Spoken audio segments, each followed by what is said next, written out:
My name is Luke Reardon, and I will be educating everyone here in this room on culturally responsive and behavior support practices and what we can do here as a school. So, first, let's get started.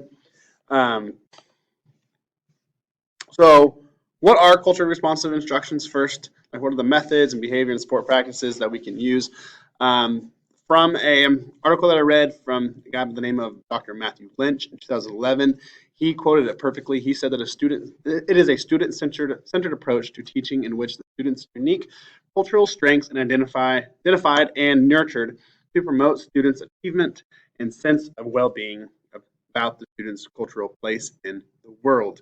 And his place in the world, as we know, is right here in Solomon Schools.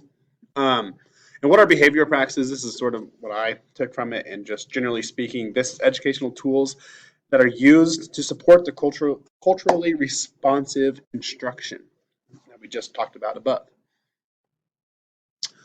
Um, so, what do we currently do in Solomon in regards to these right now? So far we have implemented. We provide a second step program, K8, which promotes the social emotional learning, development, safety, and well being of each student. Again, that's just K8. But as far as the entire school goes, the next one there, I think it's pretty cool that we are a small K-12 school, but we do employ um, two full-time guidance counselors, and they are busy.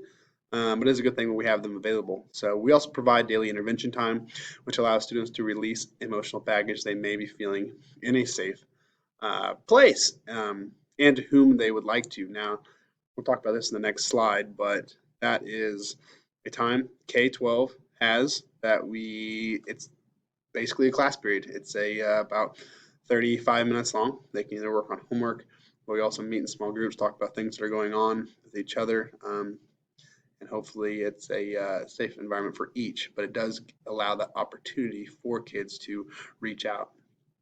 Um, the next one here, this Gorilla Family.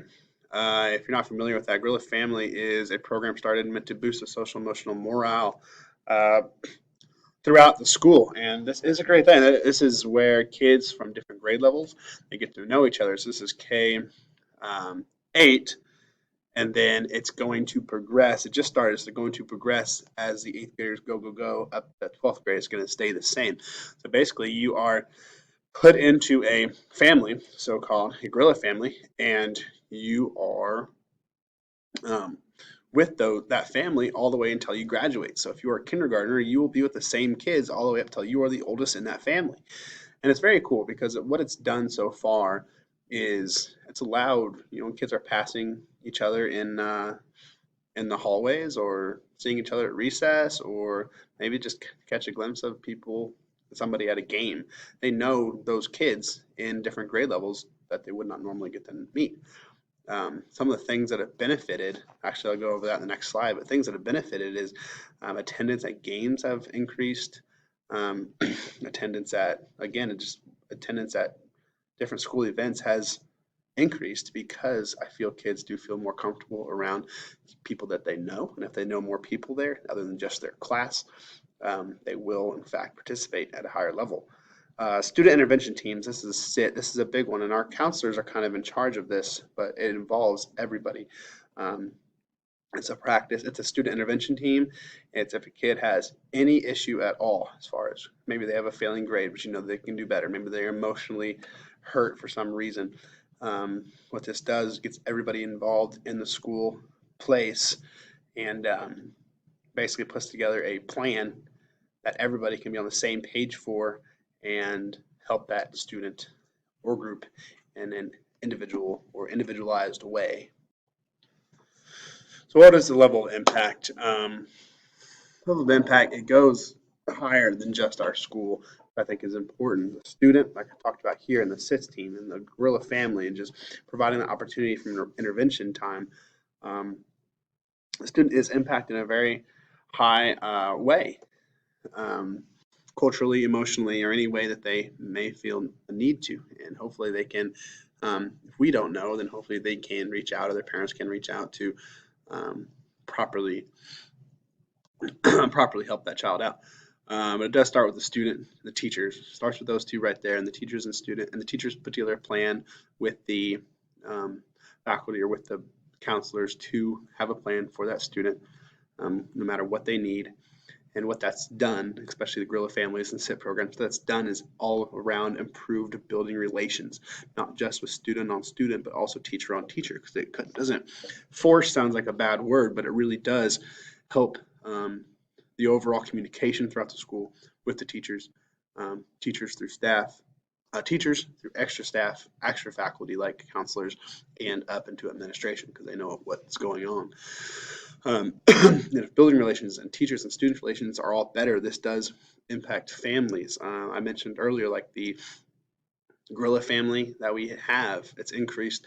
It really has increased attendance at games and other school activities, even not really this time of COVID, but it sure did last year. And I'm hoping that we don't skip a beat next year. But with that family, those families come, and those families are more involved in the school because their child wants to be here. And if the family comes, they get to know people, and that directly impacts our community, which is a wonderful, wonderful thing. So here are some culture responsive instruction methods that can be used. These are just the 10 ones that I really, really liked from different places that I found them. So that we don't really implement too much here in school. Now, a lot of these do focus more on cultural backgrounds. So we use students' background knowledge. So anything, any experience that they have that builds them up or who they and tells us who they are. If we can learn about a child's background on a personal level and use that to our advantage, we could really help kids on a different level than we are now. Building routines for the brain. I mean, boost vocabulary. Vocabulary as far as anything from general speaking terms to, again, going back up to number one, just our backgrounds, how culturally what is accepted in different ethnic backgrounds and what people are saying. If you can understand this and boost vocabulary, we will limit the amount of negative derogatory terms or any form of the nature. Um, Provide a lot of student choices, and that can go across, that can go any direction from there. But most of it has to do within school. If we allow them the freedom to have choices, maybe that will also allow them the freedom to be more vocal in what they need. Allow students to collaborate, work in small groups. And I know that we do a lot of this, but I think any more that we can to get the kids conversing and feeling comfortable in a setting, then we need to do that. Use instructional materials that relate to a variety of cultures. That's self-explanatory. Make lesson plans that are culturally responsive based on evidence. And that's something that we may need to put together a plan for as far as it goes, as far as teachers can plan this and see how, or teachers can plan this, or even put a committee together to look into this and how, or what the best way to approach this would be. Embrace native languages and student families as assets. We need to understand that we look at families who maybe just speak one language that's not the typical English that's spoken in schools today. We kind of think, oh, it's going to be a burden. But if we look at it as assets and opportunities to learn, then I think as a school we will improve. Communicate clear high expectations for everyone. Now that's instead of trying to get people, up and to pass. And I think that goes along. I'm a coach, and I think that goes a lot with trying to keep kids eligible. Well, if throughout the school we had high expectations, they met those, we'd probably be away from ever having to worry about grades and things that they have their shortcomings on.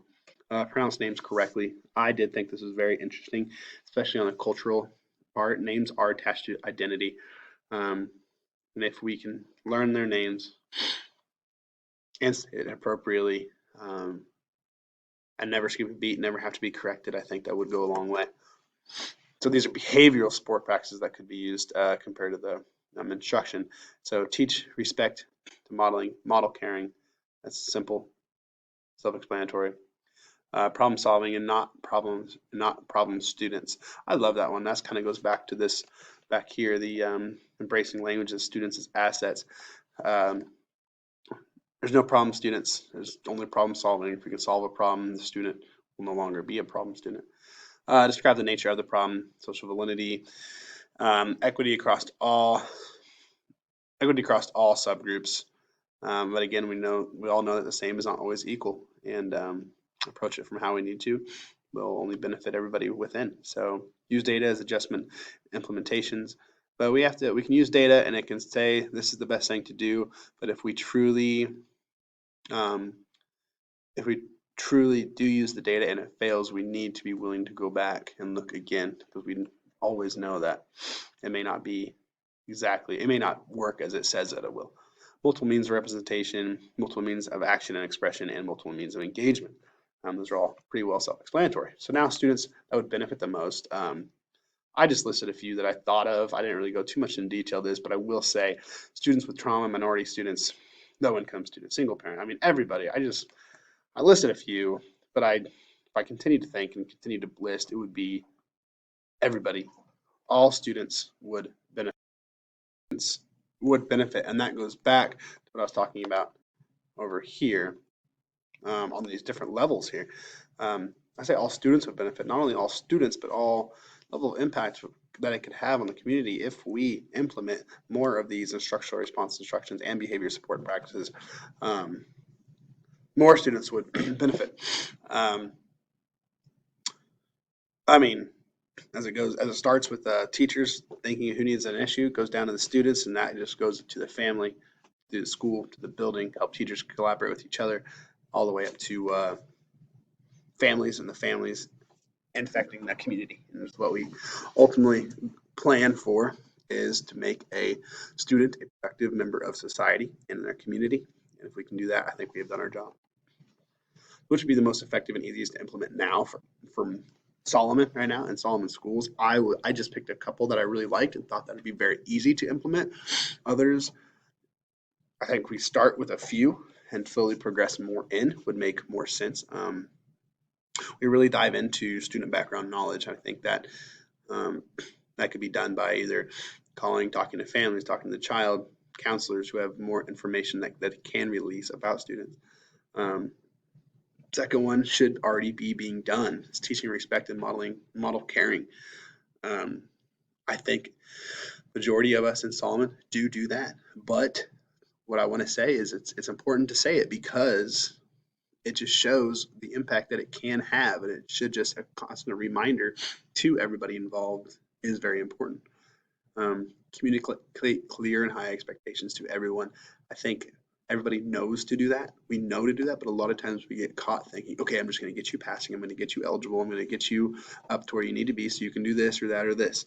You'll get in trouble. But I think that if we hold them higher than just passing, it will help all the way from culturally all the way to low income to anybody who's struggling. And pronounce names correctly. I myself have been not caught, but I myself have been very poor about I have 140 some kids a day, and I'll call kids by the wrong name constantly. I'll pronounce the name wrong that they prefer not to be called, or nicknames that they want to be called and don't like their real name. Anything we can do to make them feel more comfortable. That's why I think pronouncing names correctly would be important, and I will definitely get to that. Let's discuss for more input. And one thing that I would want to start the conversation off with anybody in this room would be to what sort of committees and things can we put together to pick and start with these were the easy ones. These were the easy ones. And some of these we could pick from or even educate further on what we could do to help the overall environment and have better responsive instruction and behavioral support practices. What can we do? Can we put together I guess what I'm trying to say is, can we put together a team? What's the best way to go about this? So from there, I leave it to the floor. Thank you for coming, and stay as long as you will to participate in the conversation. Here's a list of references that I used.